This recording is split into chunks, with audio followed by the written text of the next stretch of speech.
Teacher. Yes, Bobby, what is it again? I've been thinking for a long time now. Why do some poor young men who are already struggling to take care of themselves go ahead and marry poor dependent girls, and then both of them become poor couples and still give birth to many children they cannot provide for? That is a big question, Bobby. Hope you are not trying to insult my ancestors this morning. Teacher, I'm not asking because I'm curious. I'm asking because I'm the sixth child of my poor parents.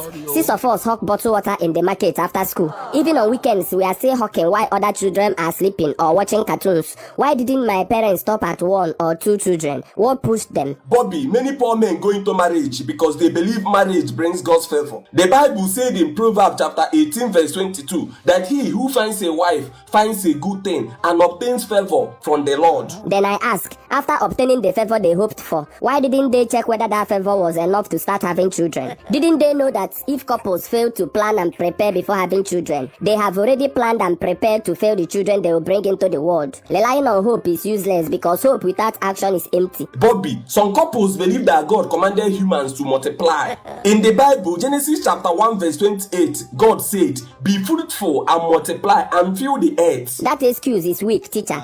After all, God didn't say even if you are poor, scatter children everywhere. When couples give birth to the first child and see their condition is not improving, and then the second child comes and things get worse, why can't they stop there and use their common sense to reason that if God wanted them to multiply, he would first multiply their food instead of their poverty? But Bobby, look at it this way. If your parents stopped after their second child, would you even be in this class arguing with me today? Of course I wouldn't. Maybe I would be in America as the grandson of the president. In your dreams, maybe you'll be the first son of a madman on the street. Never.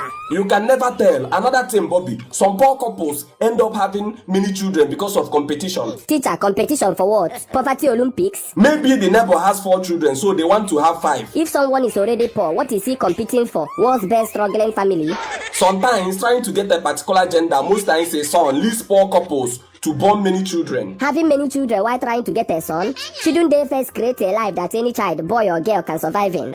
Again, Bobby, some men marry even when they know that life is tough because they hope marriage will turn things around for them. Teacher, hope is good, but hope without planning is just gambling. If your salary cannot feed you alone, why add another person and why add children on top? Bobby, don't forget that love is blind. Love is blind. People don't calculate when they are in love. But love is supposed to open its eyes after marriage. If love wants to stay blind, fine. But why should innocent children suffer because their parents refuse to use common sense? Bobby, some men also rush into marriage because of pressure. Family pressure, cultural pressure, village pressure, peer pressure. They fear being left behind by their peers and being called irresponsible. Teacher, pressure is not strong enough to force people into lifelong suffering. Why not resist the pressure and build a life first? Responsibility comes before reputation. Bobby, life is not always logical. People take risks. Some believe that once they marry, they will find a reason to work harder and succeed. Teacher, working harder is not the same as working wisely. My father works hard. He leaves the house early and comes back late and tired. Yet every day, my family still shares one piece of meat like we are dividing inheritance. Hard work without planning leads nowhere. If hard work alone solved poverty, my family would be billionaires by now.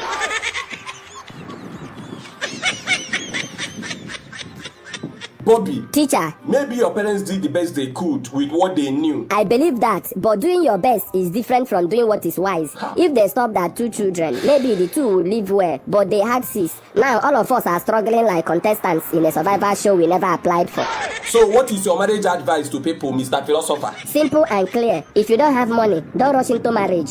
If you marry, plan properly. If the plan is failing, pause. If pausing doesn't work, don't add another child to the chaos. Children are not decorations, they are responsibilities. Honestly, your points are strong, Bobby, but life is complicated. Teacher, life is only complicated when we refuse to think. Let people think before they rush into marriage. Let people think before they give birth. Let people think before they multiply. Let people think before they bring innocent children into a life of hunger, hustling, and hawking in the streets when they should be enjoying childhood. Bobby, you have worried my spirit today. Teacher, I'm only saying what many children like me cannot